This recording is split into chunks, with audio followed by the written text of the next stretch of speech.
ese byagenze bite kugira ngo wisange mu isi y'umwijima? Ariko noneho ibi ngibi dore ibimenyetso bihari, umugore wawe niwe ukuroga. Atangira guhamagara. Yahamagaraga mu rurimi iki?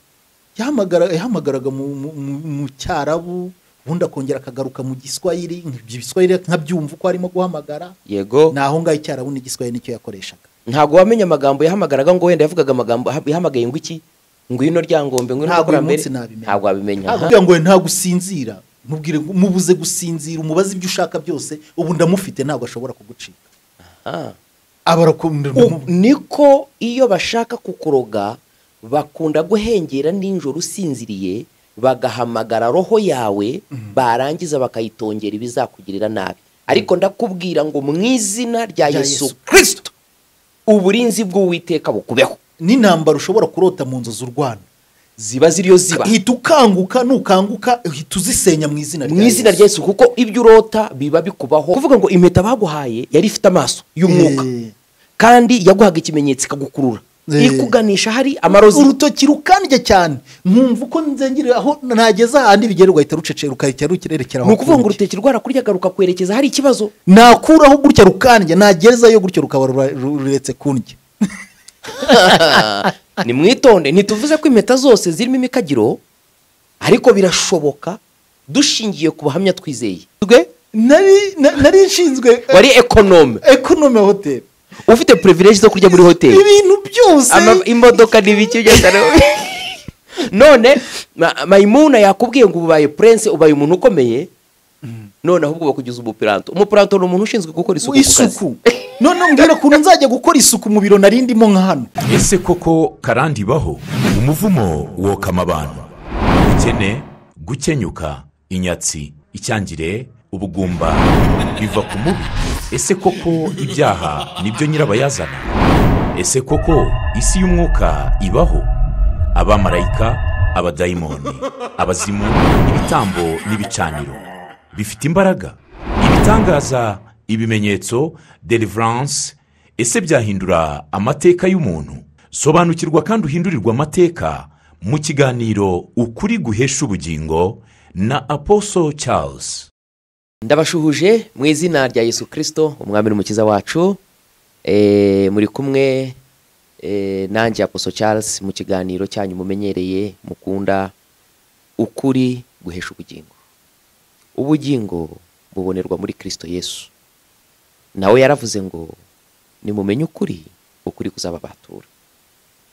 Igitondo cya none nabatumiriye umutumirwa mu kanya ngiye kubabwira. Icyo aje gukora ahangaha, aje kumena amabanga y'isi y'umwijima.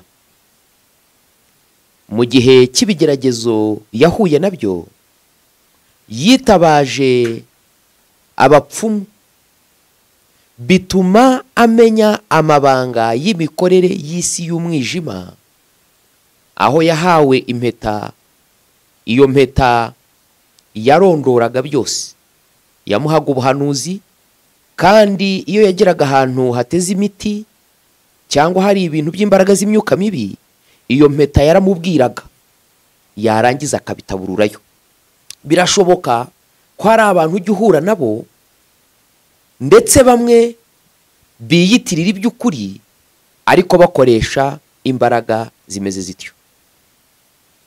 Uyu munsi wa none araza kutuganira ibintu bikomeye cyane. Reka nkubwire urarike rwari uri kuri. Mukozi w'Imana ndagushuhuje. Ndabakire mu izina rya Yesu. Imana y'umwijuru iguhe umugisha. Amen. Amazina ye yitwa Reverend Kanyabuganza Jean Leonard, n'ubuyobozi wa ministeri yitwa Clairvoyance Christian Ministries. Yaje gukizwa nyuma y'ibyo byose, ubuhamya bw'uko yakijijwe burazwi, ndetse n'abashumba bamubyaje ubutumwa bwiza bakamurera bariho. Ni umuntu w'Imana utunganye. Cyokora ibyo byose ntibyamusigiye aho. Ubu ngubu ni umupfakazi urera abana be 4, ndetse n'uwa 5 arera kubw'urukundo, akunda umuryango. Turakwakiriye, Imana mu ijuru iguha umugisha. Twakiriye rero mu kiganiro kuri guhesha ubugingo. Suhuza abadukurikiye. murakoze abantu bose badukurikiranye muri iki kiganiro kuri ino cano kuri guhesha ubugingo ndabashuhuje mu izina rya Yesu. Tudatinze rero ubuhamya bwawe burakomeye, tuzagira inshuro nyinshi tuzaganira nawe. Hari ikibazo cya karande ufite yagukurikiye uzatuganiriraho nuko byagenze ishingiye ku mateka y'akavukire yawe. Niko bimeze. Ariko uyu munsi ndashaka kutubwira, ese byagenze bite kugira ngo wisange mu isi y'umwijima? Banza utubwire uri buntu ki, byagenze bite kugira ngo wisange muri ubwo buzima? Mbere byose reka tubanze dusenge. Ndagushimiye data mwiza ukiranuka, ngushimiye kubw'ineza yawe. Uyu mwanya mpagaze hano imbere y'ababasha gukurikira iki kiganiro, nongeye kubasengera kugira ngo mwami ubutumwa cyangwa ubuhamya tubasha gutanga ko aribwo tuboneramo imbaraga nk'abizera Yesu Kristo umwami n'umukiza, mwami ubashe kubafasha kandi nanjye ndushaho gutera intambwe mu by'umwuka, ndushaho kukwegera kandi ndushaho gusa nawe, n'abandi bose barushaho kugira imbaraga zo kuguhamya Yesu Kristo ko ari umwami n'umukiza wacu. Ngaho rero tuyobore muri mu mvugo tugiye kuvuga, tuyobore muri iki kiganiro, byose bigende nk'uko wabiteguye, ni mu izina ryawe ryera Yesu Kristo urakoze, amen. Ndumva biba bisa nkaho mbitangiriye hagati, ntabwo biba byoroshye. Yego. Kuko ubuhamya bwanjye wenda nabuhera mu mivukire yanjye mu muryango w'iwacu, nkabigera mu rushako rwanjye, wenda no mu myigire, nyuma yaho aho mariye kubaka urugo naho, ariko noneho kuko ushatse kuko mpera hafi mite ninjiramo cyane uburyo ninjiye mu isi y'umwijima. Yego. Na reka mpere ku rushako maze gushaka. Yego. Nukuvuga nkiri umusore, hari ibintu abasore tujya twibwira by'inzozi zacu. Yego. Numvaga kuko nzaba umusore ngeze mu mwaka wa 5 secondaire, numvaga nshaka kujya kwiga hanze, ntangira kujya kwapurika mu bintu bya online. Icyo gihe twakoreshaga iposta. Yego. Twandikira assistance d'étudiants étrangers batanga za green card muri Canada. Nukuvuga icyo gihe rwose hari ibintu byinshi n'ibigo bimwe byari byatangiye nari natangiye guflowinga byo muri Amerika no muri Canada ya ruguru. Batangiye kubikurikirana, batangiye kubyandikira nabo bakagusubiza.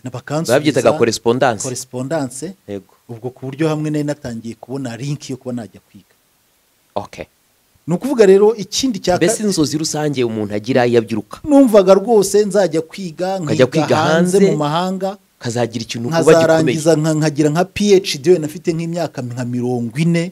Zari inzozi nziza. Narangiza nkahita ngaruka nko mu gihugu nkashaka ubuzima mu myaka nk'5, nkashaka mfite 45. Wow. Uyu munsi mfite abana 4. Ari genge mbabwira ni bana banjye. Uburyo umuntu akiri umusore aribeshya. Ngiye nababyaye kare nkurikije igihe uko nateguraga. Ubu mba ndi umungarisi yaho no gushaka sinzi ko barashatse. Ubwo rero wenda mpereye aho ngaho naje kurangiza kwiga. Ndangije kwiga.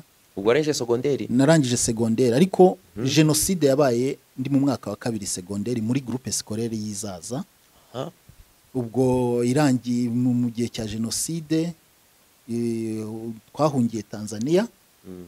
Nahaje kuvayo 2009 na 6 mu kwezi kwa 12.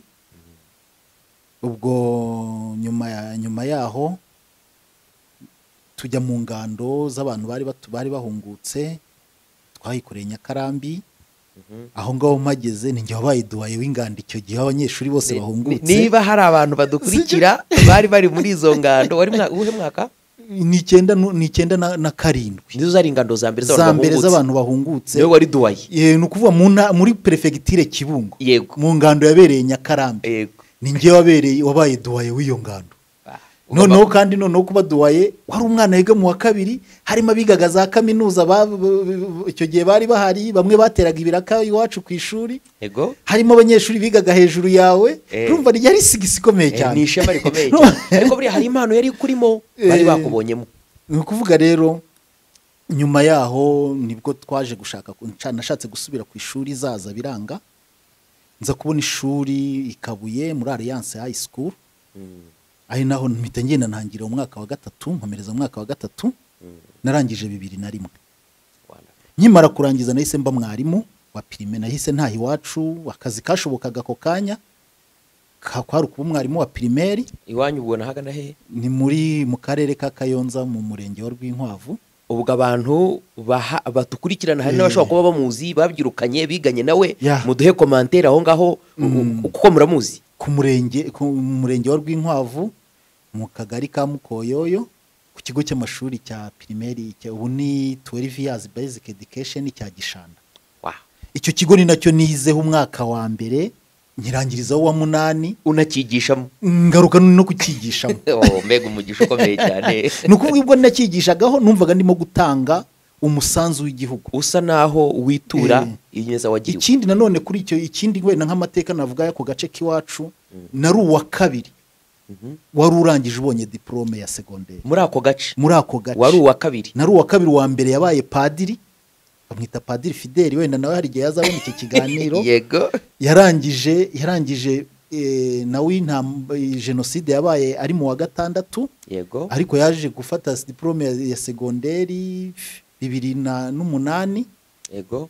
Nako 9 Yego. Ahita akomeza muri Grande Seminaire. Ni ukuvuga ngo kugera muri 90 na kangahe? Ni ukuvuga ngo kuva Nyankora hatangiye guturwa ahagana muri 75. Ariko uwabonye diplome ya mbere yayibonye 98. Ngiye nyibona ndi wa kabiri 2001 ya primaire ya secondaire. Ni mwumve ibingibi tuzabibigishaho umwuka uyobora agace. Hari umwuka w'abadayimoni ubushigenzura buri gace, uyobora inyanja zaho, uyobora imigezi yaho, uyobora imyigire yaho.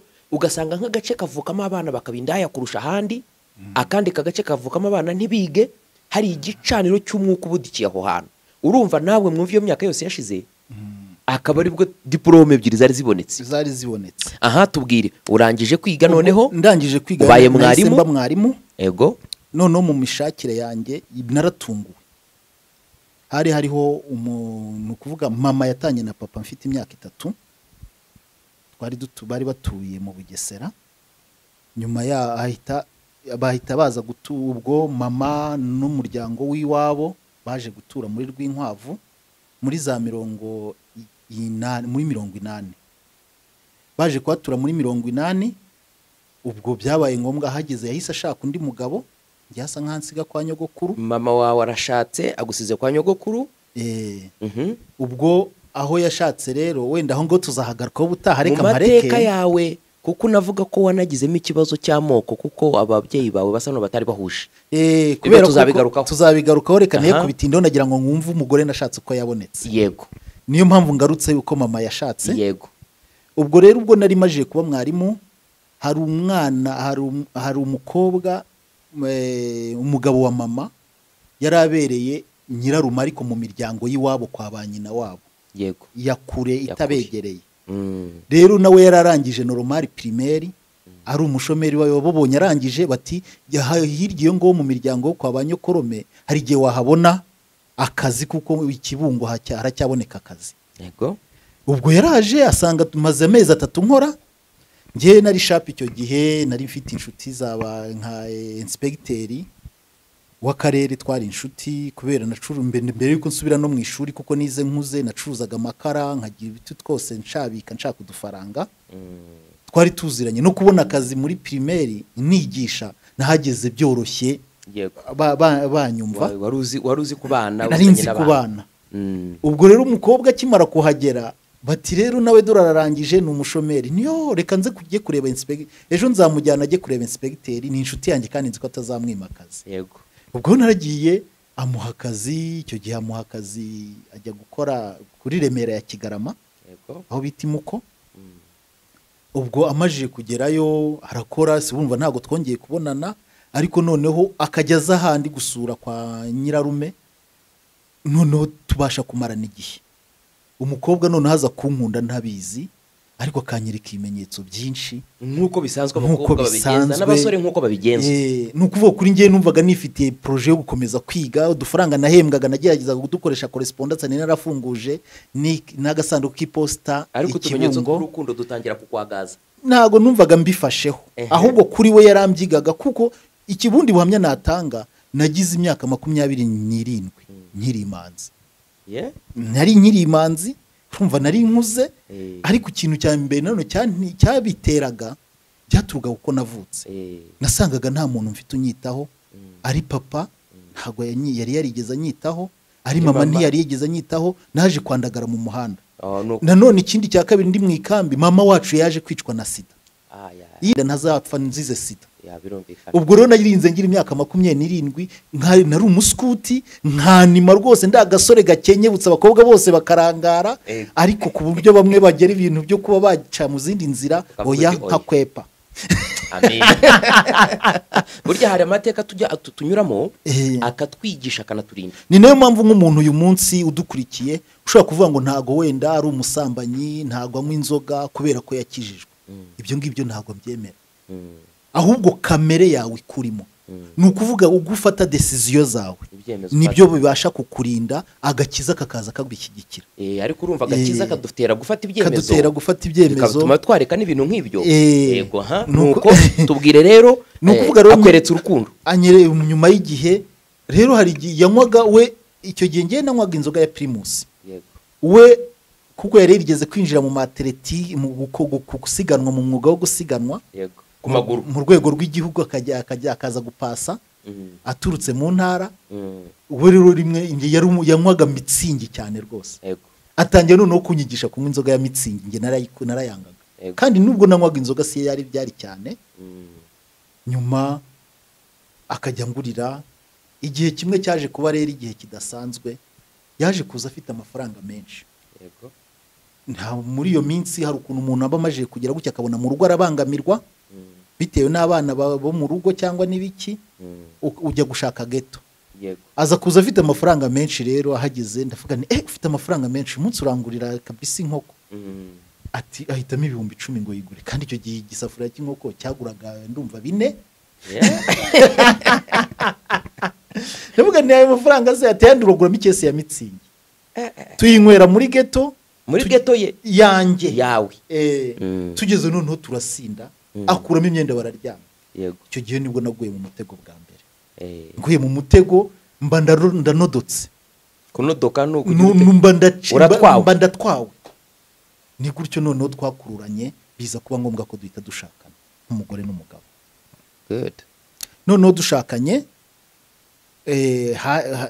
ntago urushako rwacu rwaje kugenda neza ariko mbere yaho nyine nk'umuntu wari ushatse ndi imfubyi numvaga ko umugore ambereye byose agiye kumbera mama agiye kumbera papa agiye kumbera icyo ari cyo cyose noneho ngiye kubona umuntu umbwira icyanjye cyose kandi akandinda akanakumva akanyumva ni ukuvuga ngo wari umeze nk'umurwayi ubonye umuganga rero siko nabisanze majije gushaka ahubwo naje gusanga ibintu byinshi nkabona ntago duhuza hari igihe ushaka umurwayi nawe nkabona ntago duhuza ibintu byinshi noneho nkabona bimwe noneho mbona narasaze ariko umwami Imana yaje guhita duha impanga urubyaro rwacu rwa mbere ni impanga Imana ishimwe cyane tumva abana banjye bavutse ku itariki 8 z'ukwa gatatu 2003 yego ubwo ro bamaje kuvuka yari mwarimu kazi nyuma yaho mu minsi mikeya nibwo nahise hotel Akagera yahise ifunguka 2003 mu kwezi kwa 10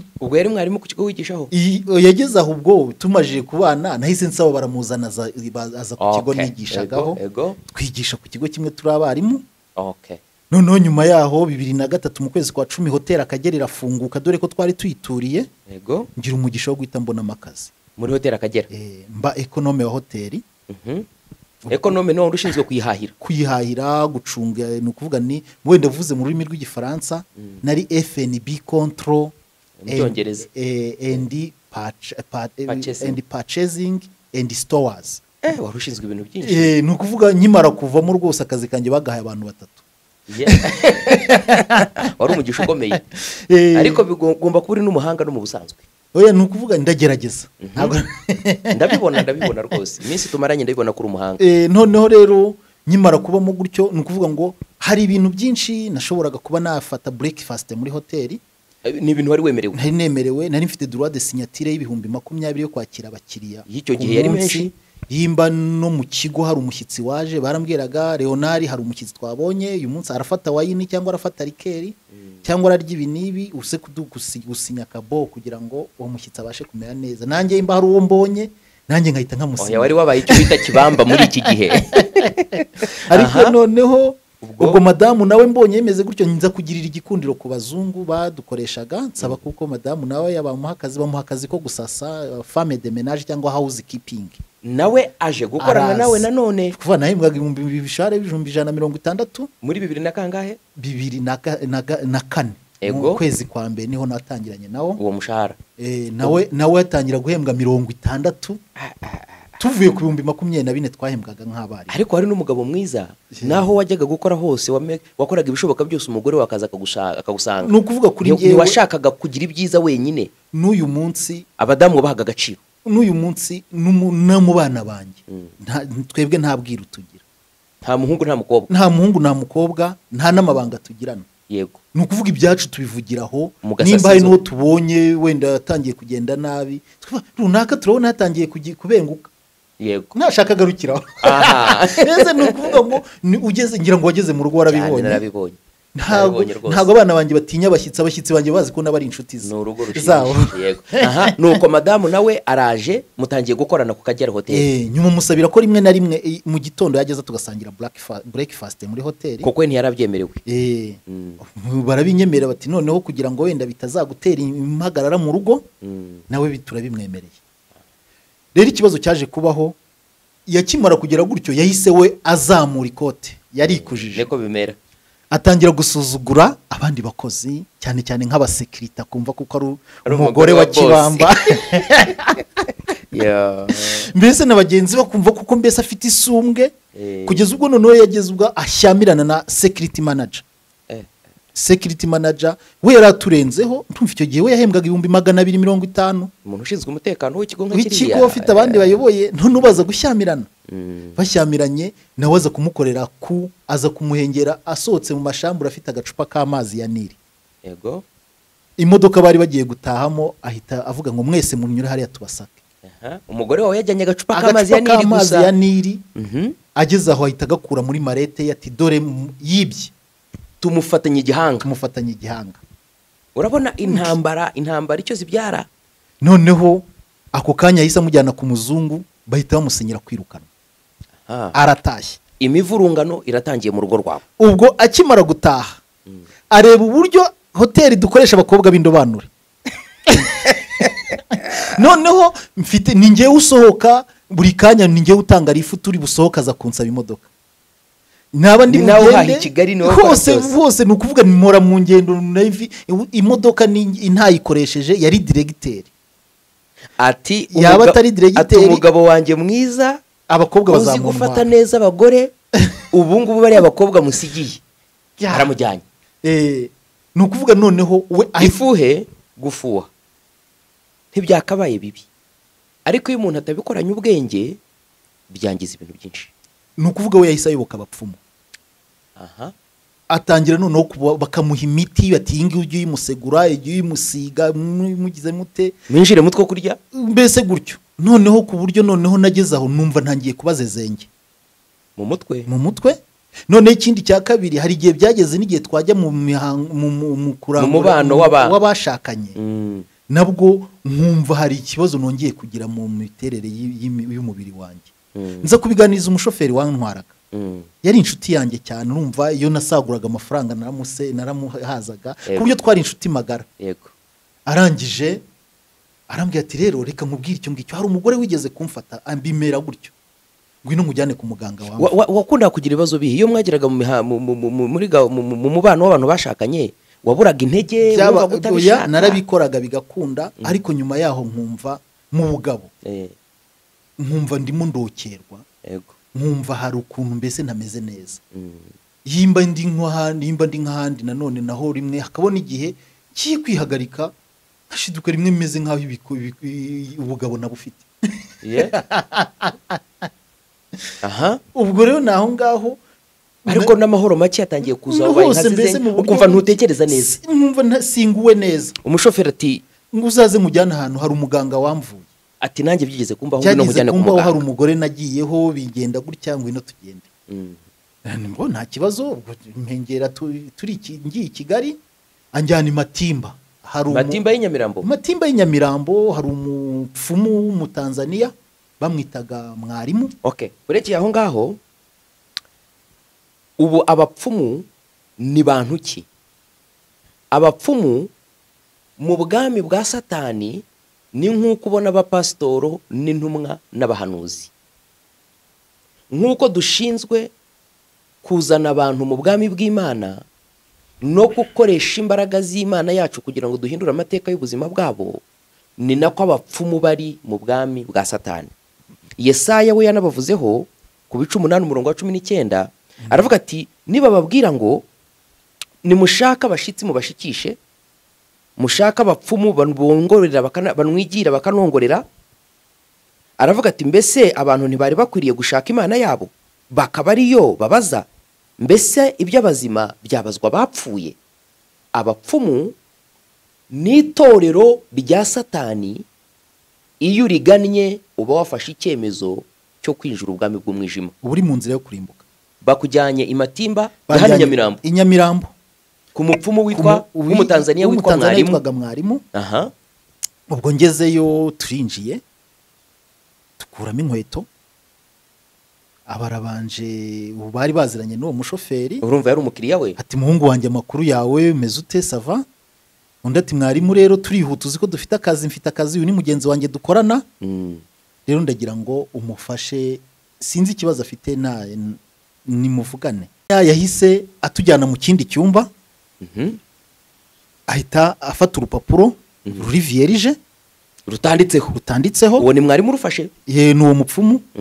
Arangije arambwira ati witwa nde? Ariko yari umushehe sinamenya ni mwarimu nicyo kintu nzi gusa. Ariko yari afite yakundaga gukoresha amaduwa ibiki na biki ugasanga yandika icyarabu. Aha, yanze bikunze buriya n'abasilamu ndabizi ko byo babikora. Afata urupapuro aranditse witwa nde? Nitwa Kanyabuganza Jean Leonard. Arangije ahita yandika Kanyabuganza Jean Leonard mu mukono. Arangije atangira gusharabanga kuri rwa rupapuro muri ya myandikire yabo. Yandikaho ibintu by'imirongo ibiki na biki, ararwandika urupapuro ruruzura, afata urundi rwa kabiri. Arangije arufata rushyira imbere yanjye. Vuga ati ni kwa mugabo we wari umunyamugisha, ariko umugisha wawe waratwawe. Atangiye kukurondora, arandondora arebeye uko yabyiye byandika bya bintu yagiye ashwarabanga ku rupapuro. Atangira kumbwira imivukire yawe. Mbese ni nk'uko umuntu yakwandika amandiko. Ni nk'amandiko ni ibintu utabasha kureba ngo ubimenye, ariko kuri we ni urebye ni nk'amandiko yari yagiye yandika ku rupapuro. Hari aho yacaga imirongo, hari aho yashyiragamo amazeru, hari aho yagiraga gute. Kandi ni ukuvuga kuri ngewe kureba uko icyarabu cyanditse nabimenya, niyo cyaba ari Ikirusiya nakubwira ngo iki ni Ikirusiya, ariko wabonaga ari inyandiko utazi y'umwuka. Reka mbabwire, abantu bakorera ubwami bwa Satani bakoresha imbaraga z'umwuka. Umwuka wabo wera cyangwa umwuka mubi wose ni umwuka, kandi imyuka yose ituruka ku Mana, kuko Satani nta kintu yaremye. Imyuka mibi niyo Imana yerekeye Satani mu bwami bwe kuba yikoresha mu mirimo ye kugeza igihe azashyirirwaho iherezo. Umwuka wose ushobora gukora nk'iby'undi mwuka. Niyo mpamvu abantu ba Satani bashobora kurondora nk'uko Imana barondora. Ni nayo mpamvu n'impano z'Imana zigaragaza. Burya abantu bakorera Satani uzi ko bavuga mu ndimi cyane. Aha, arashwara abanzi. Itandukaniro hagati y'imyuka mibi n'imyuka y'Imana. Umwuka w'Imana uganisha mu bugingo, umwuka wa Satani uganisha mu kurimbuka. Ikindi cya kabiri rero ndamvuze ku by'umwuka wa Satani nuko akenshi twebwe dutangira gukora ikimenyetso dukoresha cya mbere ko turimo gukorera Imana. Yesu Kristo niwe darapo cyane. Ibyo tugiye gukora byose tuvuga mu izina rya Yesu. Ikitarimo Yesu si cyacu. Aha, amaze gushwara banga muri ayo mandiko ye yo mu isi y'umwijima. Aha, arangije atangira kurondora. Ati wa mugabo wari umunyamugisha avutse uri umunyamugisha. Yego. Ariko dore ikibazo cyabayeho. Aha. Nyoko ntigeze ahuza na so. Kandi byari byo. Ibiryango by'iwabo wa so n'ibiryango by'iwabo wa nyoko ntago bishobora guhura uri inzigo. ibyo bintu byari byose byari byo iso yari yarabikubwiye, yari yarabimbwiye. uzabitubwira mu mateka yawe. Nzabibabwira nabyo. Abavuze ikintu cy'ukuri nawe uzi. Kiriyo nzi.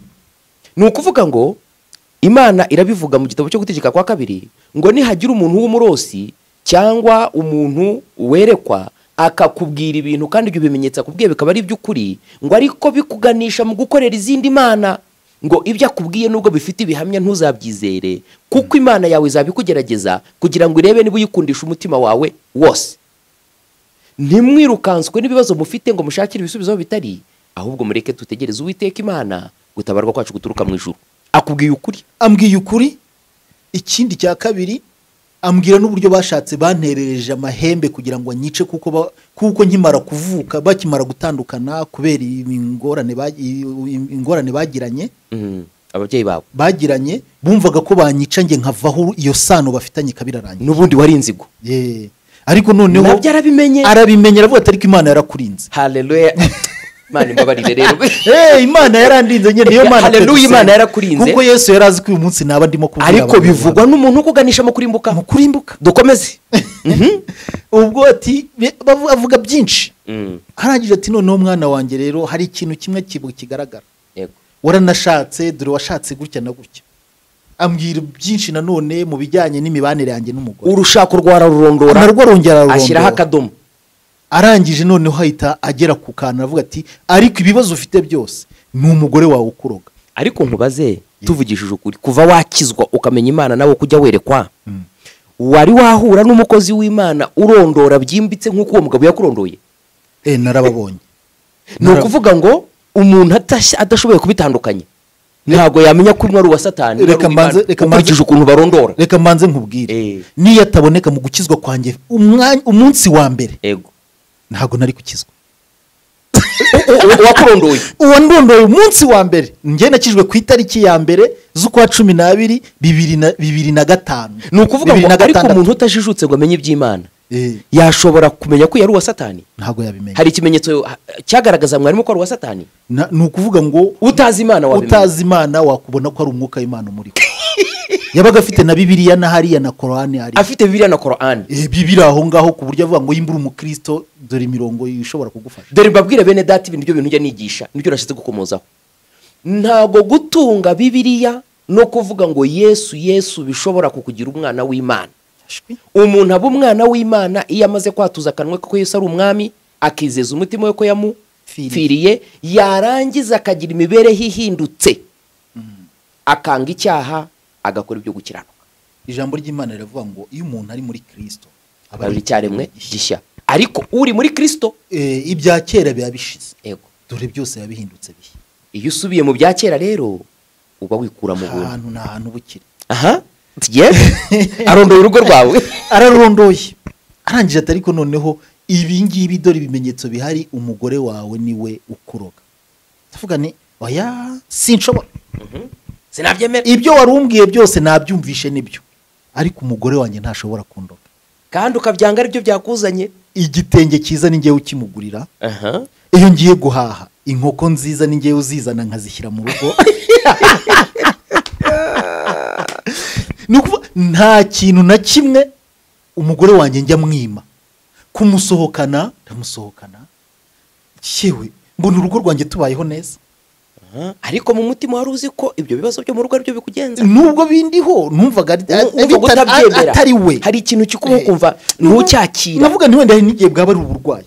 Nubwo tugira gushwana cyangwa kudahuza ku bintu bimwe na bimwe, ariko ntiyagera ku rwego rwo kugira ikintu nkorera. Ibyo bibaho n'ukuri. Erega Satani niwe mubi. Uburyo twongera tukaganira, umuntu utanyereka urwango turashwana, yego, nk'uko abantu bajya bashwana, nk'uko abantu bashwana kubera ibyo tutuzuza, ariko ntabwo yajya gushaka ibintu ngo ndoge. Kadukomeze. Nuko atiki ati rero umugore wawe niwe ukuroga. Ubwo rero ikintu twakora kereka tuguhaye umuti wo kwirinda umugore wawe cyangwa wo guca intege ibirozi by'umugore wawe. Ni ukuvuga ngo mu rugo rwawe no mu mubiri wawe hagiye guhangarira ibirozi bibiri. Ubwo ndavuga ni oya ntago nabyemera. Kereka ati noneho ndumva turabona kuri wowe utarimo kubyemera. Yego. Icyaba cyiza rero reka tumushikishe, reka tumushike. Bandi twavuze gushika nabyo bizamo. gushikana ibintu bikomeye kandi Reka ni bya bindi tumushike. umwami Sawuli yakoze. Uratanga ibihumbi 100, aha ariko ubwo mbere na mbere mu kwinjira nari natanze ibihumbi 10. yego None ubwo hinjiyemo gushika uratanga ibihumbi 100. dushika umugore wawe umwibonere, Umwibone umwumve, ntabwo umurebasha amaso, Aha. ahubwo ubumwumva. Ni ukuvuga iyo umuntu ushitse umuntu terimeze, twese tugira interimeze zitandukanye. Nimukunze gukoresha vraiment iraza. ni ukuvuga ngo si ijwi ntabwo uba wumva ari ry'ijana ku ijana. Rishobora kuba rijwigira wenda ariko ukumva noneho harimo amagambo akunda gukoresha buri munsi akubera igihamya ko ari uvuga, ari urimo kuvuga. aha Wenda rije risaraye cyangwa rije rijwigira, ariko ukumva ni urimo kuvuga. ijana uraritanze. Ni ukuvuga ngo yimba rero bigize gutyo, ntabwo ubu ngubu none aha ngaha hari mu masaa 3, yego ntabwo bishoboka. Ahubwo uze kuza uze kuza nijoro, turamushika saa 6 zuzuye z'ijoro. aha Saa 6 zuzuye z'ijoro. imyuka mibi ikorwa nijoro cyane. Naho ngaho nabwo twaragiye turaha, ubwo nasize ndayishyura, usiga wishyuye ijana. nsiga nishyuye ibihumbi 100. Kuko nari nyafite ndagenda tugukora ibyo twagombaga gukora.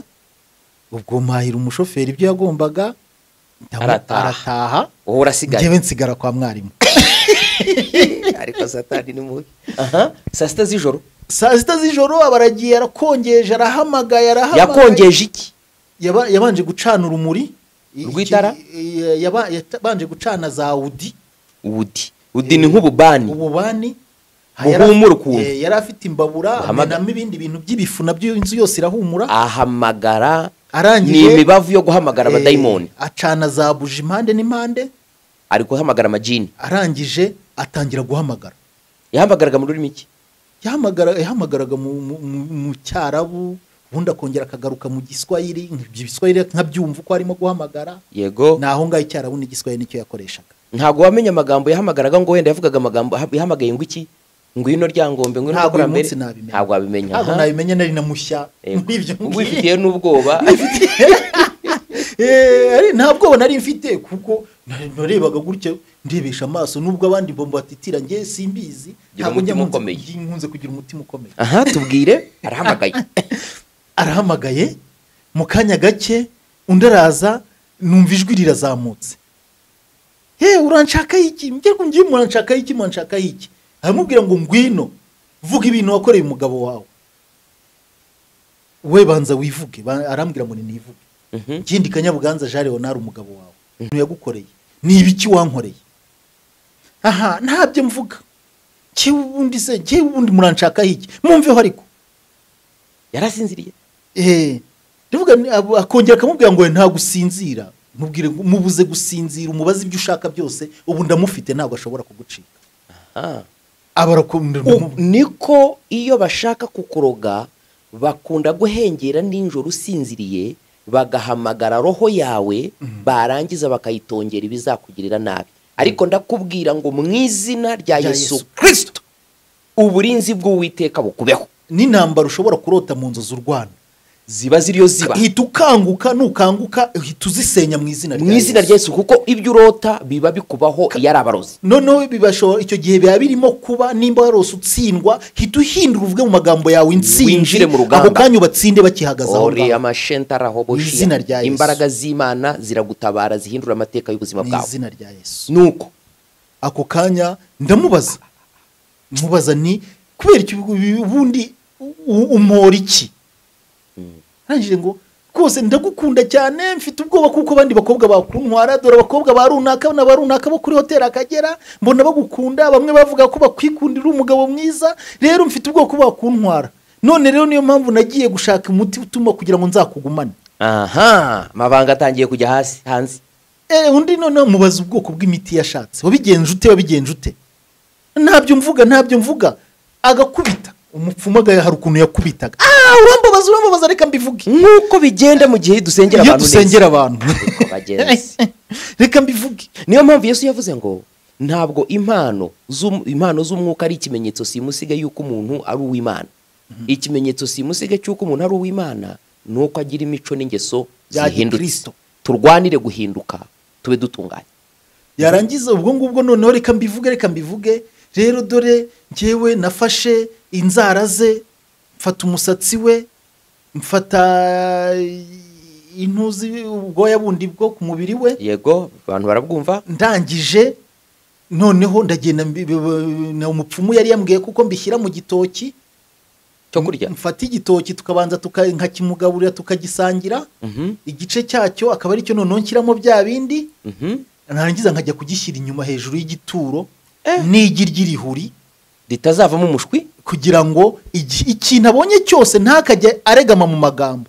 Icyo abonye n'icyo atekereje cyose ajya ahita akimbwira. Nimba hari n'uwo bavuganya mumbwire, nimba hari n'amafaranga yabonye kubera ko inzara intoki ze zose nazifashe, imigisha yose nayifashe anzanire. Nimba hari naho yashatse kujya ambwire ngo ndashaka kujya aha n'aha mbyange cyangwa ngire gute, n'amaguru ye narayafashe fatiye mu nzara. Murabyumva? Murumva gufuha amakuba kuzanye mu rugo. N'imitekerereze nayifatiye mu musatsi kugira ngo ijye atekereze. Imisatsi ni intekerezo, yafashe intekerezo n'ubwenge bwawe. Inzara zifata kwakira kwawe, ibintu byose ubutunzi ushobora kwakira bwose abubone. Ariko bishobora no kubyara inyatsi n'inyatsi n'ubundi urebye. Noneho ibirenge ni ingendo, ingendo z'umugisha zose n'ibindi abikontorore. Ariko yinjize dayimoni, udayimoni niwo uri kubishyira mu buzima bwawe. Ni ukuvuga noneho arabivuga ntangije numva ndababaye. Nyabara umupfumu yahise amurekura, ahita atangira kuza. Numva ndababaye, numva mbese simbizi. Umuntu nari nizeye 100% kuko nahaye ubuzima bwanjye, ariwe wakandinze niwe unsenya.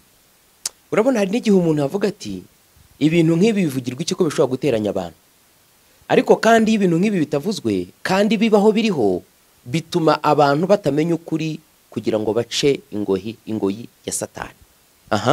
Ntangira kwibaza, ese uno mugore namwimye iki? Nta kintu namwimye, icyo yashatse cyose gishoboka narakimuhaye. Kubera iki bingibi bibaye? Ndababara. Ubwo n'umupfumu urumva no kuvugana nawe byari binaniye. Uvuga ngo warababaye unarakara. Ndaranakara cyane. Kandi uburakari ntibushobora kuzana gukiranuka kw'Imana. Nuko ngo yatangiye kurakara bagiye no kwirwanaho cyangwa kwihorera. Nshaka gukubita urugi ngo ngende nisohokere njye numve kuko twahita turwana. Ukamuniga. Rega nawe wari umaze kwinjira mu gicaniro cy'abadayimoni, ntabwo ari gutekereza neza. Undi arangije ubwo umupfumu aramfata aravuga ati tuza, urugi ahita ashyiramo amakare. Nguma aho ngaho. Sinzi imiti yahise nkubita. Ndasinzira. Bafite imbaraga zingana zityo. Nahise nsinzira. Maje gusinzira naje gukanguka rwose nko mu masaa 3 z'umunsi ukurikiye za mu gitondo. Ubwo ku kazi nasibye. Ariko abazimunisha. Murabona imbaraga z'umwijima ntabwo twaje kuzamamaza, turashaka kubereka abazijyamo ingaruka zibagiraho, kandi turashaka kubwira abantu yuko ziri munsi y'ubutware bw'imbaraga z'Imana, munsi y'ibirenge byacu. Ubwo iruhande hari we mu rugo, ahita njyana mu rugo nsanga bateguye breakfast, ndariye patetse neza rwose. Mbona ni nkuko ndi muri hoteli kwa mupfumu. Ko muba mwamushyiriye inkoko n'ibindi se.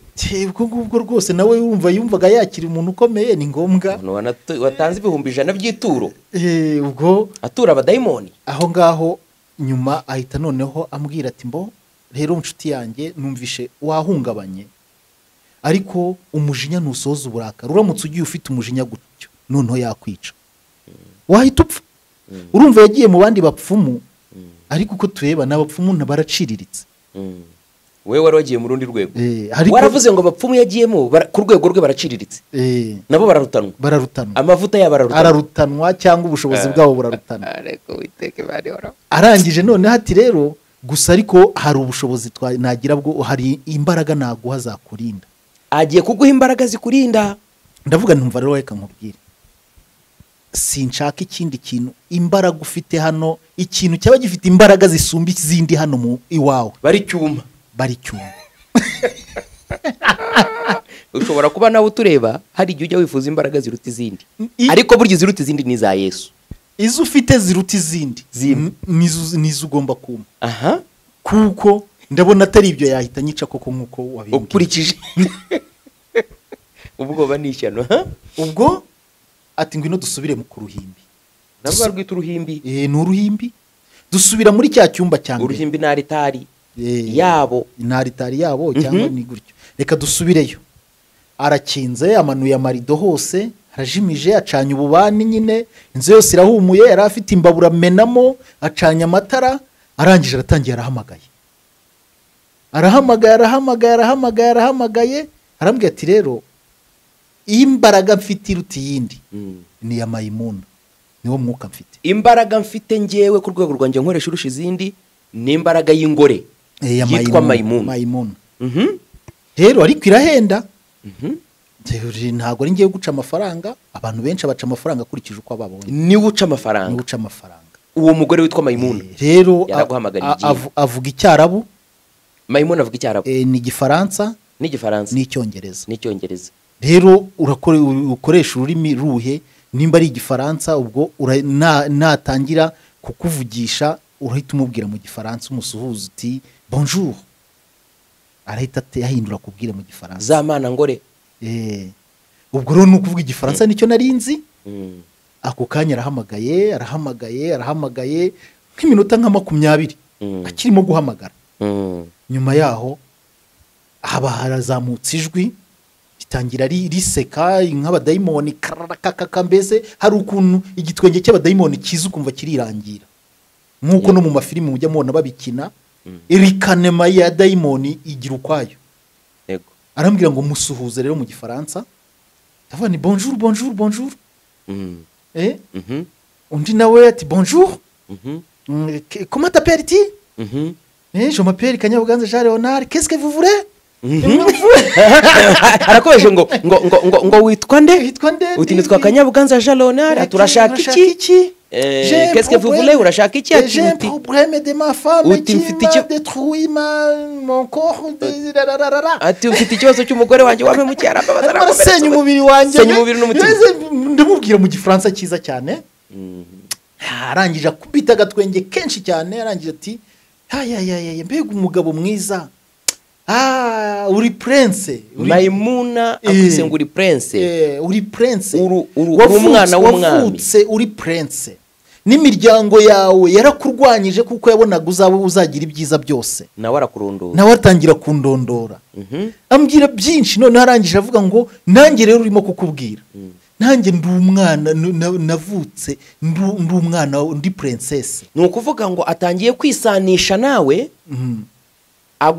Akubwiye ibyiza, yisanisha nawe kugira ngo abashe gufata umutima wawe. Ati nyobora isi yose. Icyicaro cyanjye kiba muri Arabia Saudite. Abangaba ni nabo bajya bita abagabekazi bo mu ijuru, ntago mbabeshye. Arangije none ahita ambwira ati rero nkubwiye noneho inshuti yanjye, noneho atangiye gukoresha ijambo inshuti, mon amour. Umukunzi. Mon amour ni umukunzi, si inshuti gusa. Arangije noneho ubaye akwisa umukunzi. Rero njyewe ndi mwiza. Je suis belle. Que je ne sais pas, que tu ne penses pas. Ati ndi mwiza cyane ku buryo utabitekereza. Uramutse que tu me vois. Uramutse umbonye. Tu avais directement la désir de m'épouser. Ngo wahita wifuza kunshaka ukagira umugore. C'est impossible. Kandi bidashoboka. Umugore wabonye mukeba w'igini. Hashobora kuba hari undi muntu wanyuze mu buzima bumeze nk'ubu ngubu, ubwawe warabaye umupfumu cyangwa umushitsi cyangwa umurozi, ukaba warakiriye Kristo umwami n'umukiza wawe, cyangwa ukaba waragiye mu barozi ukaba ufite experience yafasha itorero rya Kristo. Ibi mbabwira nuko dutegura gusengera abantu bagiye mu barozi, mu bapfumu, abantu barozwe, turitegura kubasengera mu kabohoka. Niyo mpamvu turi kuganira ibiganiro. Ubwo icyo gihe naduha ubuhamya, ariko turashaka gusengera abantu. Icyo gihe nari mfite amafaranga. Icyo gihe arambwira ati rero hari ikiguzi ugomba gutanga, ushatse gukorana nanjye ndakurinda iyo nshinzi y'umugore. Ni gutya ariko mu gifaransa cyiza gitukana. Yego.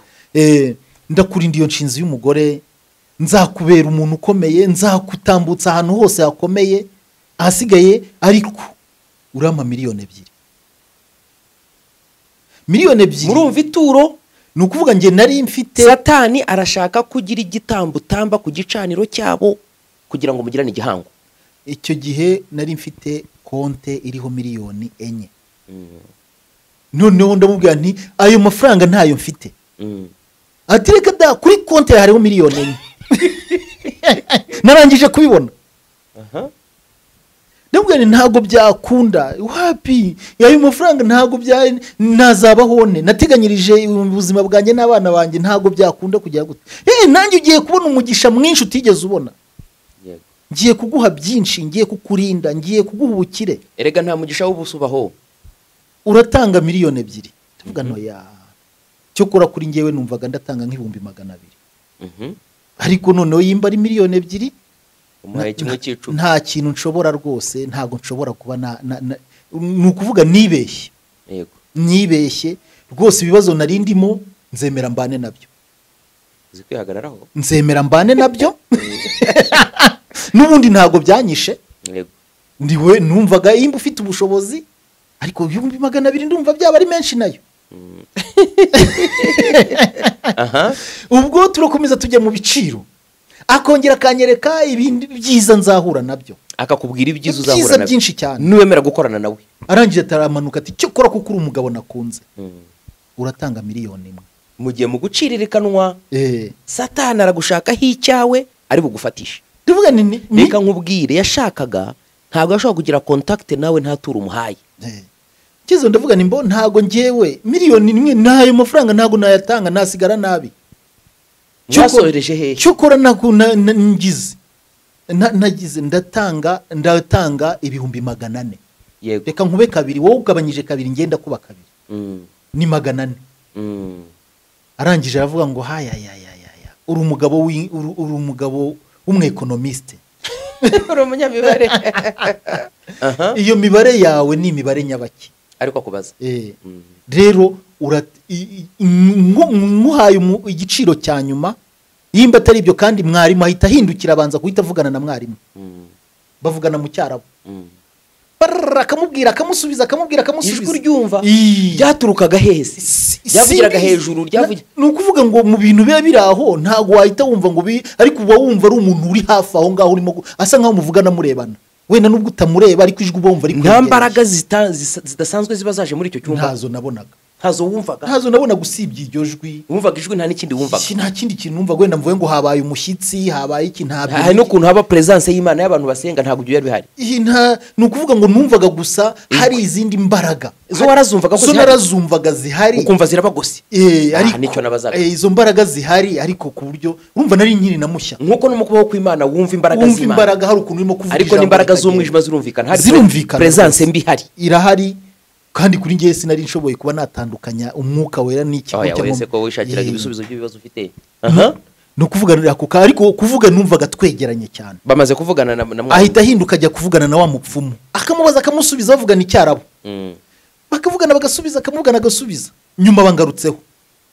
Arangije avuga ngo igiciro cya nyuma nakubwiye nimba atari ibihumbi 600. Vuga none hanga duhite turekera umubano wawe, ibyo twari dutangiye. Ariko uraba wiyiciye, uraba wisha imishinga yawe myinshi wari ugiye kuzageraho. Ndatekereza nti ndabyemeye. Nyimara kubyemera, urugendo ruratangiye. Urugendo ubwo rwahise rutangira. Ati rero none ahangaha urishyura ibihumbi 400. Urishyura ibihumbi 400, ugenda ujye muri bijuteri, ujye kugura impeta. Bijuteri naho bacuruza impeta n'amaherena n'ibindi. Ugenda ukoresha impeta, uyishyirisheho inyuguti ya K, itangira izina ryawe, Kanyabuganza. Hanyuma ufati impeta ya arija. Arija harya bwo ni umuringa uri usa na kariya kantu kari hari. Yego, impeta yo yenda kuba nk'umuringa. Abazi ikinyarwanda, abari ikinyarwanda kuturusha mutubwira. Yego, abagasa ni icyuma gikoze nko mu isafuriya. Muze kutubwira muri comment section arija niki. So impeta yagomba kuba ari arija. Ikajyaho inyuguti ya K. Yego. Ubwo ntagiye, ubwo niya indi ifite igitwe hano. Yego. Ubwo ntagenda yikoresha, ndumva nakoresheje impeta y'ibihumbi 70. Yego. Hano muri Kigali. Hano muri Kigali. Ubwo ndangije bati uyizane, noneho uyizane kuri mwarimu, agomba kuzayishyiramo imitsindo mu gihe cy'iminsi 7. Bayikagira. ubwo bayitongera bayishyiramo imbaraga.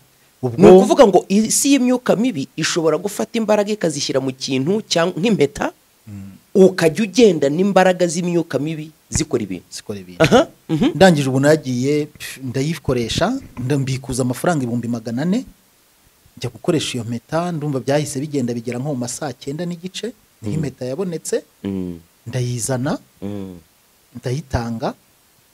Nkimara kuyitanga hari akuntu yashinze uduti twa udi 6. Arangije ashinga kandi kamwe ayishyiraho, ayicanaho buji iruhande, arahamagara. Mayimuna ahita atumbuka nanone atongera kuvuga, akubita igitwenge cyane ati no urakoze, ubaye umwana ubaye umuntu ukomeye. Rero genda nyuma y'iminsi 7 uzagaruke gufata ino mpeta, mwarimu azaguhamagara.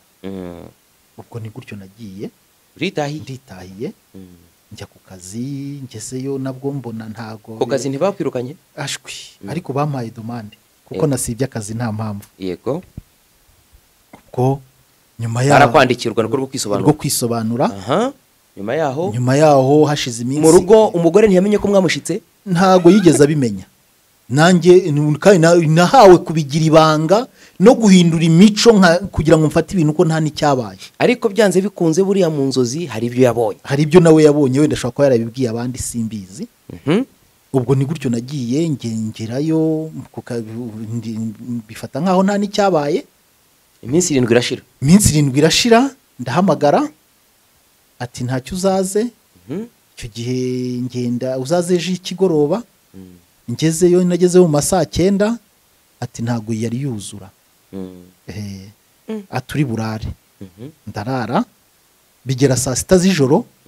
Arongera arahamagara.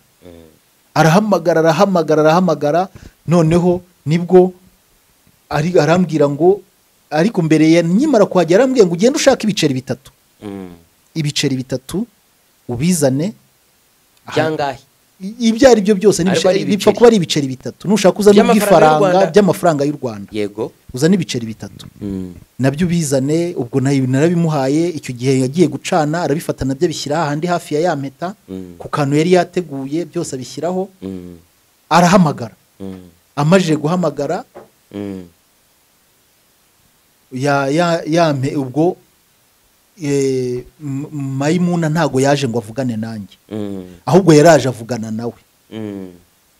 Amajije kuvugana nawe naho ngaho byageze aho arahita afata. Mayimuna avugana nawe ntiyavugana nawe noneho? Ntago yavuganye nanjye. Yego. Arandika yandika byose ku kintu kimeze ngo avuga ngo nihiriza, ngo aguhaye ihiriza. Yego. Amajije gukora ihiriza ashyiramo bya biceri 3. Yego. Arafunga. Arangije afatana ya mpeta abigereka hejuru. Yego. Arangije ashyira kuri udi canye nanone yindi irimo gucumba. Yego. Arangije nibwo yahise avuga ngo rero dore ikintu ugiye gukora, ugiye ubaye umunyembaraga guhera uyu munsi. Atubaye umunyembaraga guhera uyu munsi. Ariko hari kondisiyo zimwe uzajya ugira. Umunsi wawe w'amahirwe ni umunsi wo kuwa 3. Yego. Ku munsi wo kuwa 3 uzajya ufata irihiriza ririmo rivugiyemo iduwa. Yego. Bizingiyemo ano mafaranga. Ucane udi. Hanyuma usaba icyo ushaka cyose. Ikindi ongera ubisubiremo ko bandangaje. Amaze kugira ate bya biceri abishyize kuri cya cyotero. Hariho udi 3. Hariho ya mpeta wakoresheje wasanze itaruzura bari kuyuzuza. Mayimuna avuga ngo iki? Yavuganye nawe ngende icyo gihe ntago twavuganye. Maze mwarima kubwira ngo iki? Arangije ubwo uko bavuganaga yarandikaga ku rundi rupapuro. Yego. Yandikaho icyarabu. Arangije arukuramo. Ubwo barangije kuvuga yakomeje kumubwira ameze nk'urimo kumudigita ibyo avuga. Yego. Amajije kubyandika undi biha biracecetse, abaracecetse. Ako kanya ahita avuga ngo umva rero uko bigiye kugenda, dore aya na amagambo y'imitongero ampaye. Yego. Ngiye gutonga impeta. Rero ubwo dore tugomba kubizingiramo ano mafaranga ibi biceri. Yego. Iki ngiki cyose dukoze cyitwa ihiriza. ni igipapuro cyanditseho ya magambo y'imitongero kirimo ibiceri bitatu bibaye ihiriza. Okay, impeta yirihe? Impeta nayo ubwo ngubwira aho ngaho ntago yo bayishyizemo. So baguhaye ihiriza ikozwe mu magambo y'imitongero yanditse mu Cyarabu ari kumwe na bya biceri bitatu barazinze baragupfumbatije. Oya ntago bapfumbatiye, arabifashe gutya amaje kuzinga, arabivuze gutya ngo iri ni ihiriza. Arongeye ahise afata ya mpeta aho yariri asa nkaho abigerekeranyijeho gutya. Yego. Aravuga ngo dore aha ngaha winjiye uhawe imbaraga zikomeye. Aha winjiye uhawe imbaraga zikomeye. Ubaye umunyembaraga. Nimwumve yagiye ajyanywe n'ikibazo cyuko yumvaga umubiri utameze neza, bavuga bati umugore ashobora kuba kuroga, bisoje agiye mu mubano n'ijini ryitwa Mayimuna, bamuhaye ihirize, bamuhaye impeta, none ngo abaye umunyembaraga. Ujya gushakira ibisubizo kwa Satani, warangiza ugakurayo n'ibyo utari ukeneye. Ubwo rero ni ukuvuga ngo abatangira kumbwira iminsi ati noneho umunsi wawe w'amahirwe ni umunsi wo kuwa gatatu, nk'uko muri astrology babikora.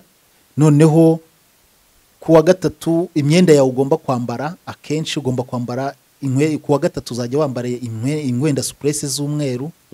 Wowe icyo gihe bakubwiye bimeze biti? Ni ubururu n'umweru ngomba kujya nambara kuwa gatatu. Ubururu n'umweru. Ni ukuvuga imba nambaye kuwa gatatu ngerageza nambara ubururu n'umweru. Kandi none ngende nicara ahantu niherere. Wavutse mu kwezi kwa karindwi, hagati y'uwa gatatu n'ukwa karindwi? Navutse mu kwa gatanu. Okay. Ni ukuvuga ngo noneho nge niherera ncane udi nkuremo ya mpeta nkireho hejuru nanone yahiriza, hanyuma nsaba icyo nshaka cyose. Ari kuwa gatatu? Kuwa gatatu. Niherereye mu cyumba aho nzaba ndi hose. Yego. Ariko udi na yaka. Yego. Nanone umunsi w'urugendo ati ni umunsi wo kuwa gatanu. Kuwa gatanu igihe uzaba usohotse nta modoka uzajya wishyura, azaba ari lifuti gusa. Kandi koko byabagaho. Nuko byakugendekeraga. Reka bazimu n'ishyano. Ubwo rero bimpaye ndagenda. Ubwo aransezerera mu gitondo cya kare, nabyutse nirukanka ko nagomba kujya ku kazi. Nitajya ku kazi, haje kugera ku kazi nakagezeho nanakererewe. Ariko nyuma nta ngaruka byanteye. Ubwo bwarije nimugoroba ndataha mu rugo, mu kugera mu rugo rero byabaye ikibazo. Ni ukuvuga nyimara kwinjira mu marembo, impeta yarandiye. Impeta itangira kukurya. Irandya. Nagira gutya numva byituye hasi hagana ku rugi. Imbaraga ziri mu mpeta zikagukurura zikuganisha ku rugi. Ubwo ako kanya ndacukura nkuramo agahu. Ukuramo agahu ni ukuvuga ngo impeta baguhaye yari ifite amaso y'umwuka, kandi yaguhaga ikimenyetso ikagukurura ikuganisha hari amarozi. Urutoki rukandya cyane, nkumva uko nzengire aho nageza ahandi bigerwa ahita rucecera ukahita rukirerekera. Ni ukuvuga ngo urutoki rwarakurya garuka kwerekeza hari ikibazo. Nakuraho gutya rukandya, nagezayo gutyo rukaba ruretse kundya.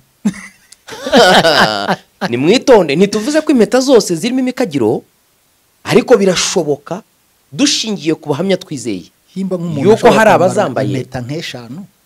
Imba nk'umuntu yambara impeta eshanu ntago wamenya eshatu muri izi cyo ziri. Ariko izi zo zirarondora, ni impeta z'inyamwuka zuzuyemo amajini. Iragufatika kwereka ngo hano hari ikibazo. Ubwo rero nukuvuga ngo nashidutse uwo mwanya nyimara gutaha nko mu isaha imwe nari maje gutaburura ibintu byose batabye mu rugo. Byose umaze kubitaburura. Ngenge ngira no ku mpungenge ku bantu bakunda kwerekwa bakajya mu mago y'abantu, bakajya bacukura ngo hano mu ntebe yawe bagakuramo utugufwa, ngo hano mu kiki bagakuramo utungutu, mu modoka yawe bagakuramo utu. Abo bantu mbagiraho ikibazo ngewe simbizi, nta kimana irambwira kuri bo, ariko mbigiraho ikibazo. Ni ukuvuga ubwo nyiri ubwo no muri saro y'iwanjye naho nkuramo ibintu, ngeze ku buriri mu musego naho hose ngasanga hari ibintu birimo. Ari impeta?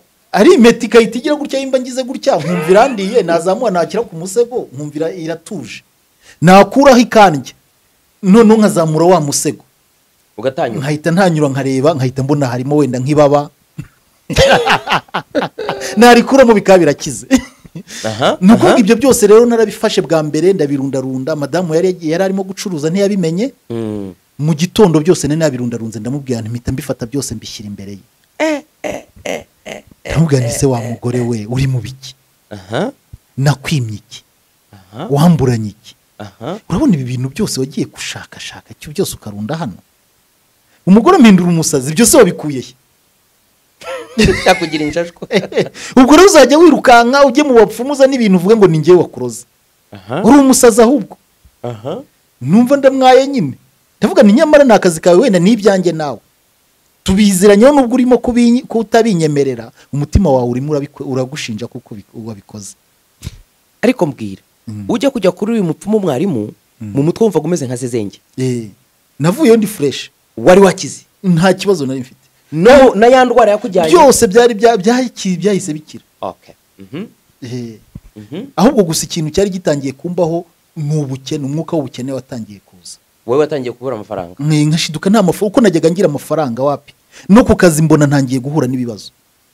Ni ukuvuga ngo wabaye prince. Bavuze ngo ubaye umuntu ukomeye kandi bakukuragaho uburozi bw'uko umugore yaguteje inyatsi, none nibwo utangiye gukena. Ntangira kujya mbikuza kuko nanywaga inzoga cyane. Ntangira kujya njya kubikuza nk'ibihumbi nka 200. Icyo gihe waranywaga cyane cyangwa utangiye kunywa cyane uvuye muri aba bantu? Icyo urebye nta icyo gihe nari naratangiye kunywa kubera ntangiye akazi ko muri hoteli, kubera nazaga bikaba ngombwa ko njya kugurira nk'abantu bampahira abacuruzi. Byasibaga ngombwa ko tunywa cyane tukajya gute. Ariko na stress wari umaze kugira yatuma unywa.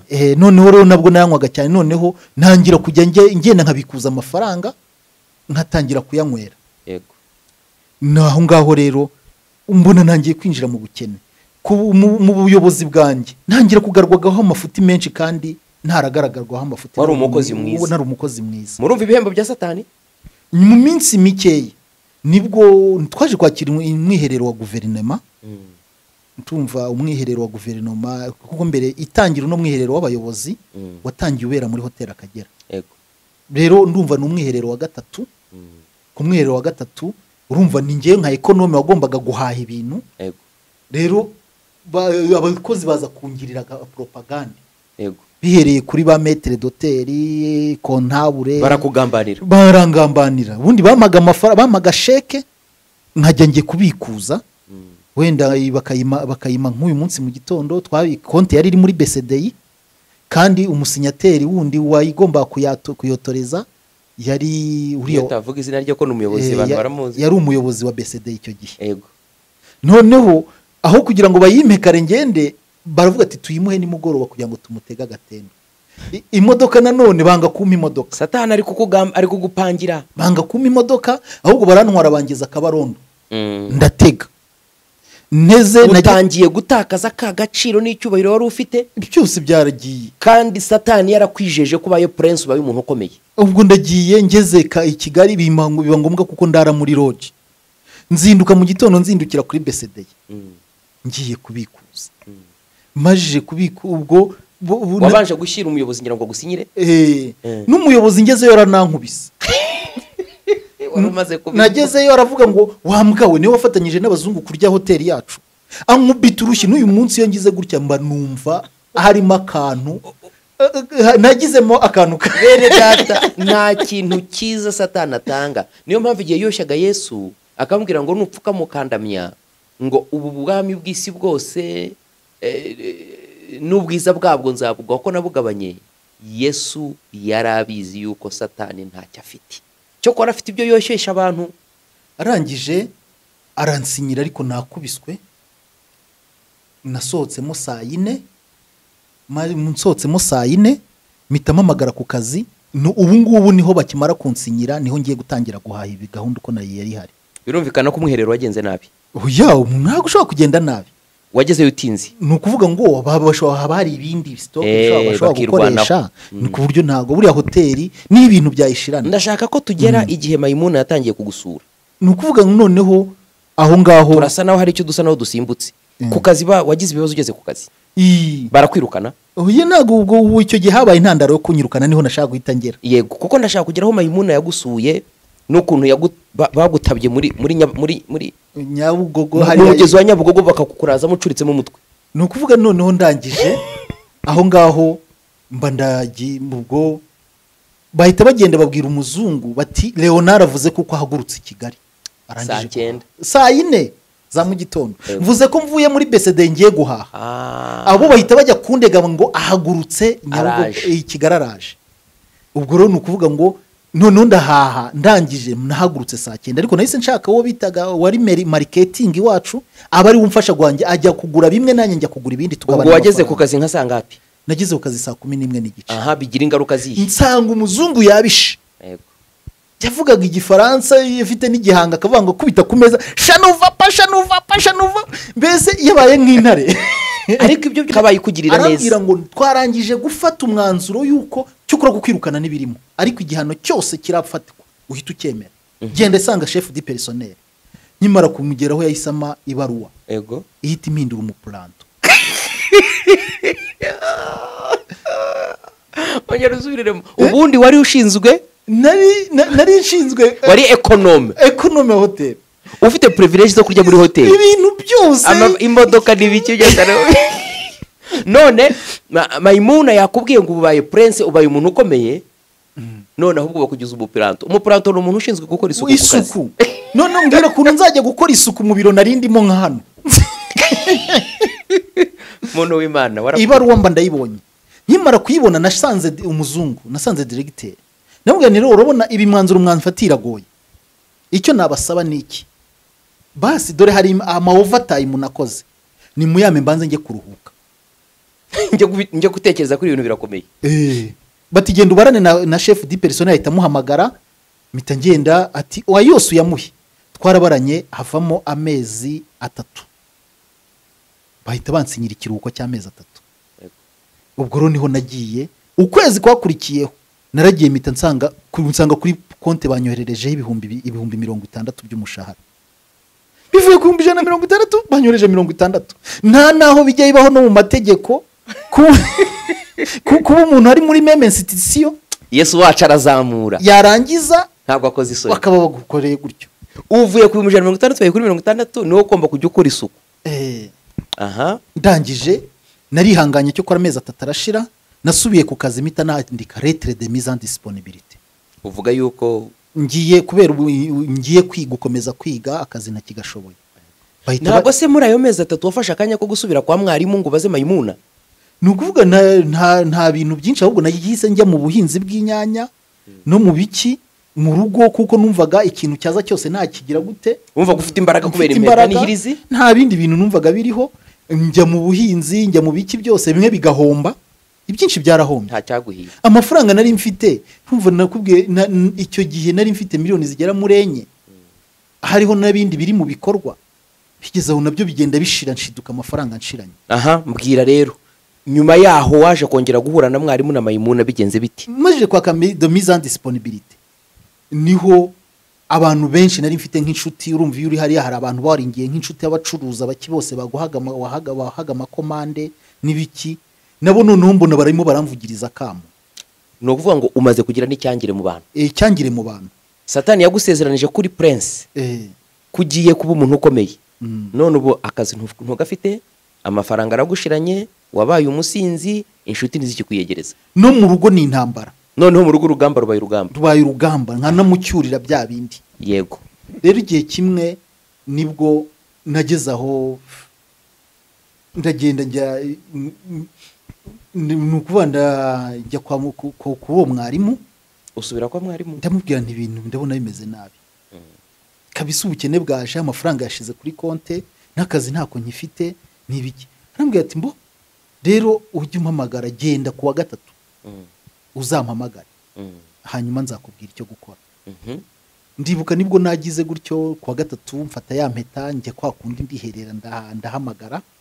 Ndangije namuhamagara kuri telefone. Arambwira ngo nta muntu w'umupfumu uzi hafi aho ngaho.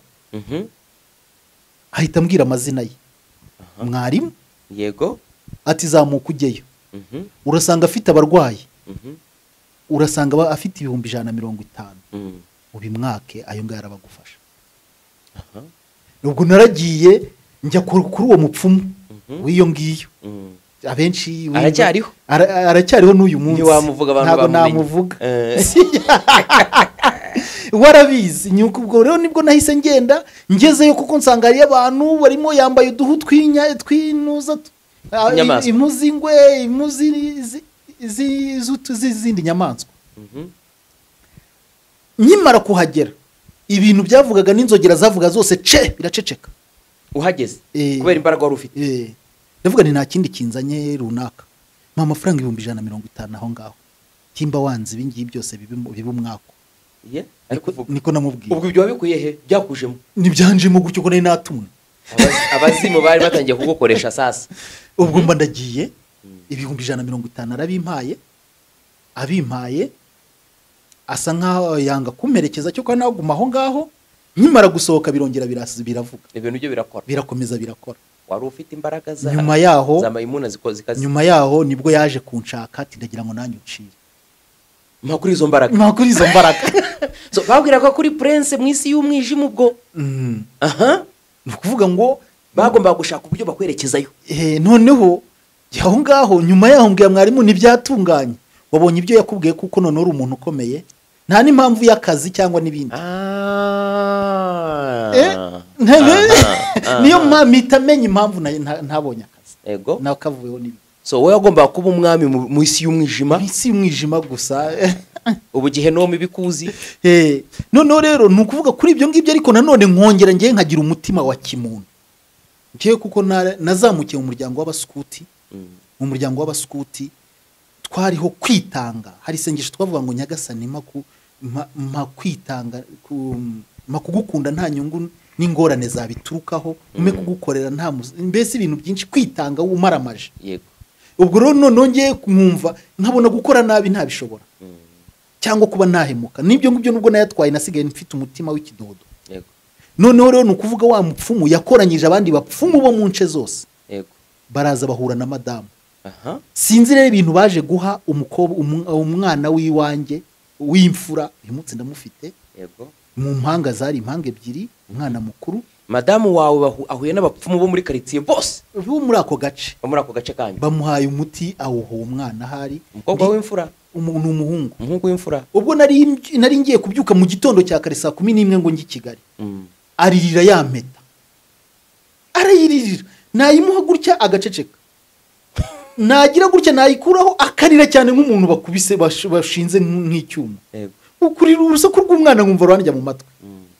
Kandi ubwo ngiye koga ndafata isuime yagira narira cyane namutero nayimuha akagira gute nagira gutya ngeze aho ndayimuno none ndavuga nti atanyereza reka nyimusigire nge koga ndazanye mwambura. Nyimara kuyimuha madamu yahise agendana nayo impeta ni gutyo nayibuze nabugingo nuko. Noneho rero ubwo ndaza icyo gihe urugendo ndarwica. Umudamu aho aziye mubajije amindura umusazi impeta ngeze ugeze impeta yahise aca aragenda. Ubwo abapfumu bari bayimutumye. Noneho icyaje gukurikiraho nuko naje guhita ngenda nsubira kwa mwarimu tabwira ni impeta nayibuze. Mayimuna murakiranuka. Mayimuna ntago mukiranuka ngaho guma hano saa 6 z'ijoro ndamuhamagara ndahaguma saa 6 z'ijoro ziba zirageze. Ubwo sigaye uri umukene nta kintu mfite warashobewe nta n'amavuta ntamfata uri imbata yabo. Ati noneho nyimara kuhagera abarambwiye ngo sohoka Mayimuna turimo turavugana noneho. Wowe ndasohoka kwa mwarimu ndasohoka ndagenda aravuga ngo usohoke mu nzu yo kwa mwarimu. Ndasohoka noneho nimukivuganira mu cyumba no hanze muruvugana turimo turagenda tuvugana ugenda uvugana nawe. Aramanuka urumva urabona guturuka imatimba ya Nyamirambo. Ndamanuka Nyabugogo yose. Ndagenda noneho nshahariya kuri gare ndamanuka hepfo kuri kiriya kiraro cyajyaga mu Gasyata. Yego ati manuka maho ngaho. Sinzi ikintu yambwiye gutora mu mazi hasi umanukiye ku kiraro. Kiriya kiraro hari ukuntu cyari cyubatse kirimo izindi nkingi zitambitse. Yego ndangije gutora imba ari ibuye sinzi cyarakaga gutya kirabagirana ikintu cyari mu mazi kirabagirana no kugenda ugitoreyo. Hari nijoro urumva sinaturutse kwa mwarimu saa 6 hafi na 15 ubwo byari maje kuba nko saa 7. Yego nyimara kugitora nzamutse nkubita umutwe hejuru kuri rya nkingi y'ikiraro. Yego ndamanuka nikubita hasi umutwe ugwa mu mazi. Yego sinanywa sinagira gutya naje gukanguka mu masaa 10 mbona barimo abantu barimo gucaho mu masaa 7 nta bantu nta muvoma zabaga icyo gihe muri Nyabugogo cyane. Ariko mu masaa 9 saa 10 muvoma zabaga ari nyinshi. Ako kanya mpita noneho mbyuka ndirukanka nsubira kwa mwarimu n'ibyondo n'ibiki ngerayo Mayimuna yicishije ntimukiri kumwe ntabwo turi kumwe na icyo watoye nta ndwara kimuhaye simbizi nicyo nabonye wahise ubura ubwenge nkanguka gutyo Satani mpita nsubirayo arangije anyicaza njya muri dushe ndoga nta no kunyakira breakfast nk'uko yamenyereje oya byararangiye bamaze kugwangiza nicyo bashakaga ndangije kigenza umujura nicyo ati rero no kwiba kwica no kurimbura ati rero nta kundi Mayimuna yatandukanye nawe wabaye umwana mubi yo yari kuzaguha byinshi wabaye ikigoryi kereka nituguha ibindi nawe ufite nk'amafaranga nk'ibihumbi 100 tukagushakira ibi abandi bita ba kibamba cyangwa abanyabuzana cyangwa abande abo ngabo nibo byashoboka ndavuga ni ntago byakunda batangiye kugushakira ibiciriritse bari bazi ko bakurangije ugiye kurimbura ariko cyo kora nimba wenda bishoboka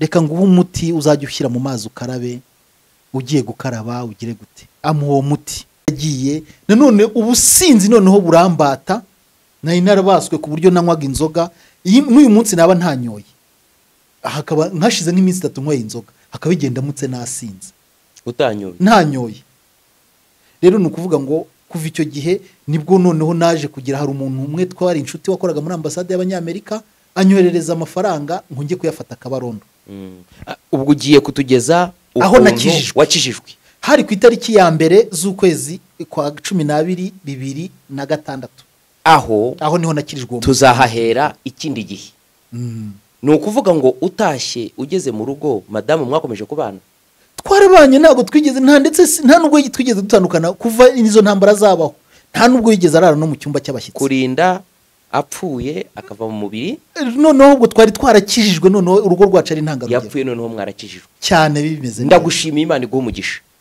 dore dusoreje ahangaha ikiganiro cy'uyu munsi ubuhamya bw'umukozi w'Imana Reverend Kanyabuganza budushushanyiriza ishusho igaragaza urwango Satani atwanga ibibazo iyo biduteye Satani atwongorera amajwi y'amoshya atuganisha ku kumushakiraho ubutabazi ariko uwiringira abapfumu n'abakonikoni nta mahirwe azagira niyo mpamvu Yesaya yanditse mu bice 8:19 aravuga ati kandi nibababwira ngo nimushake abashitsi mubashikishe mushake n'abapfumu banwigira n'abongorera aravuga ati se ntibyari bikwiriye ko abantu bashaka Uwiteka Imana yabo reka nkubwire ngo impamvu tubaho ubu buhamya nuko twinjiye mu gihe cyo gusengera abantu barozwe abantu bagiye mu bapfumu ibyo ngibyo wari uzabiruka mu izina rya Yesu imyuka mibi yari yarakubasi zakuvaho kuko ari igihe cy'icyo Imana ishaka kweza itorero igatunganyiriza abantu bayo kubona ineza yayo Imana ibaha umugisha.